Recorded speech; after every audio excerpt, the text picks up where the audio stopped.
Good morning and welcome to Fort Zeller Elementary School. This is your principal, Mr. Lin, and I hope that you had a wonderful Tuesday yesterday. Today is Wednesday, March 6th, 2019. It is day 4. Now, before we kick off this wonderful day, and even before we kick off a reminder of our character trait for the month, I want to encourage all of you who haven't already done so to make sure that you have either filled out a library card registration form with your family, or if you already have a library card, make sure to go ahead and have your parents take a picture of it and send it to your teacher, or you can even bring it in and prove that you have a library card. What we're trying to do is build a partnership with the Richland Community Library, and part of that is to encourage you to get a library card, certainly before summer kicks off, so that you can get into the library and check out some books.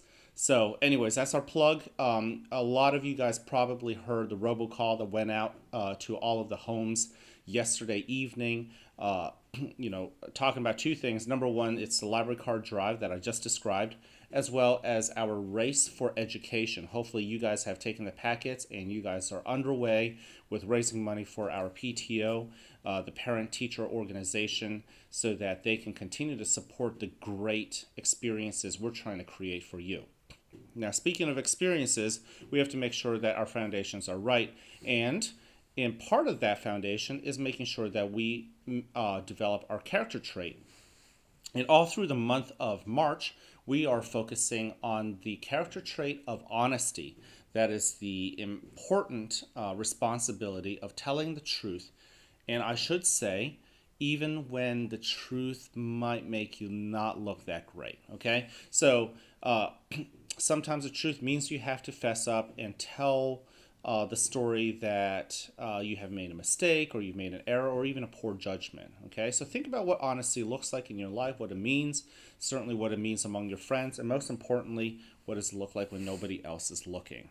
Okay, so thank you very much for considering that. Don't forget that all through March we are continuing the Kindness Challenge. The Kindness Challenge yesterday uh, was to make sure every hour you take 3 breaths in and 3 breaths out. And that would have been a total of 18 breaths that you would have been very intentional and purposeful with. Hopefully, you did a great job with that. I didn't get a chance to see many of you guys yesterday, so hopefully, you nonetheless took on that opportunity, took on that challenge, and tried your best with that. Now, we have a new kindness challenge today, and I can't wait to share that with you. In the meantime, just a quick reminder that our 3 expectations here at the school are: number one, be respectful; number two, be responsible; and number three, show that you are ready to learn. Now, I don't often ask you guys to think about what the different lenses are for figuring out what it looks like for respect and responsibility and readiness. But don't forget, it's not just about being respectful to others or responsible to others or showing that you are ready for others to see. But don't forget that being respectful means being respectful to yourself, being responsible to yourself, and being ready for yourself. That's where these mindful minutes come into play and are helpful. Now, don't forget our B-Bucks Cafeteria Challenge is in effect still. As I have been sharing, Miss Moore and Miss Gruber's class won the last and the latest round of the B-Bucks Cafeteria Challenge. But we also have, and we should note that Miss Yeiser's class remains in the first place position. We also have Miss Frederick's class in the second place position, and we have Miss Eshelman's class in the third place position. At this moment, please join me in participating in our mindful minute. This is an invitation, as always. And if you are comfortable, you can take a seat on the floor, just as I have been doing, or you can sit on a chair. You can stand up, and whatever position you take, just make sure you're comfortable, you're seated, and for a moment you stop and you savor the sense of being present in this moment. Don't forget, we all have 5 senses. We have the sense of hearing and seeing and smelling and tasting and touching, the sense of feeling things on our skin. For me, I sense the the feeling of heat. Okay, this is our opportunity for our brain to rest and not to be so worried about what has happened in the past and what is being planned in the future, what for good or for bad. For just a moment, being without judgment and with kindness, just allow yourself to be present in the now. Okay. Now, I invite you, if it feels right, to close your eyes as I am. Now, there are others who may choose not to close your eyes, and that is fine too. You can simply focus on a point in the classroom or in the hallway, or simply lower your gaze to a point on the floor. And as you join me, the most important part, as you know by now, is to breathe, and to breathe with quality, and to breathe with intention. Go ahead and take a breath in through your nose, and out through your mouth. And as we settle in, be more deliberate with that breath. And as you breathe in, fill your belly with air, and then allow yourself to notice the sensations as you breathe out. Nice and slow. Let's do that again. In through our nose, and out through our mouths. Notice how the breath has impacted and influenced your body.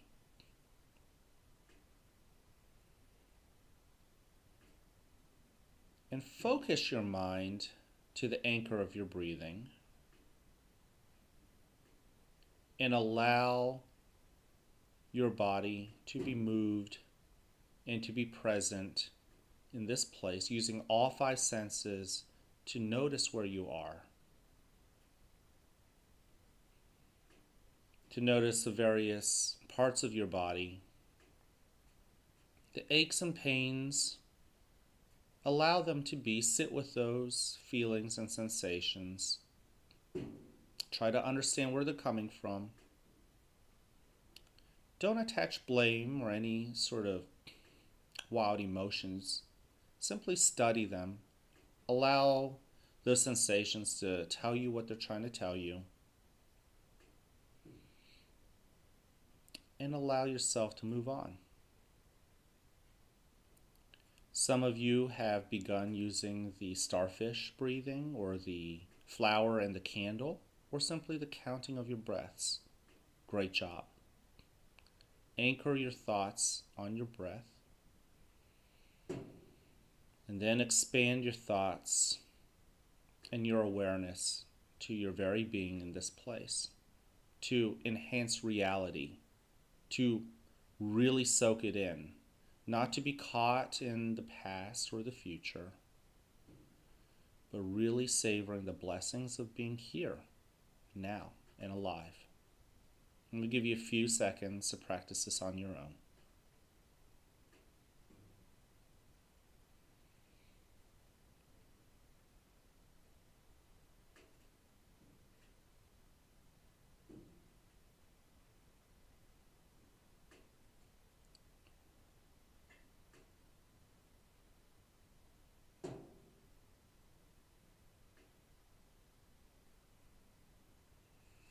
Now in a moment you'll hear a bell or a chime.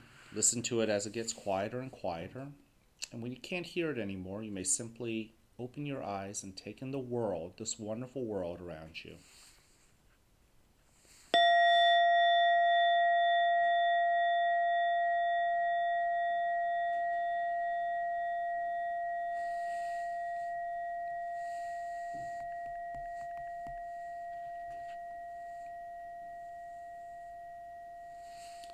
Welcome to a new day right here at the fort, where you are loved, where you are cared for, and where we want you to succeed. Whether you have a great day or not is ultimately your choice. So choose wisely, work at it, and enjoy the rewards. At this moment, please stand and face the flag for the Pledge of Allegiance. We'll recite that together as I step out of the frame, and when I get back, I will share with you our kindness challenge for today. I pledge allegiance to the flag of the United States of America, and to the republic for which it stands, one nation, under God, indivisible, with liberty and justice for all. Thank you. Now, this is our Mindful March Kindness Challenge for today. This is something that you will probably have to do during snack time or at lunch. And that is to do this: eat mindfully. Appreciate the taste and the textures and the smells of your food. Do you notice that I was touching on some of the senses that we have? The textures, that's the sense of feeling. The texture, the taste, that is another one of our sensations. And we also have the smell, okay? Really notice and appreciate the food that you have. Part of being mindful is being appreciative of what you have, to practice gratitude. So I hope that you guys are up for this challenge. It is something that you will again, you would have to do during snack time or at lunchtime, or certainly even at home, dinner time or at breakfast. Okay, so I encourage you to do that. Your teachers will be asking you to about your plans to meet this challenge, and I encourage you to share with me how you felt or how you tackled the challenge throughout the day. And with that, let me set you off to a wonderful day, another day of great anticipation, and I can't wait to see you guys around as always. Have a wonderful rest of the day.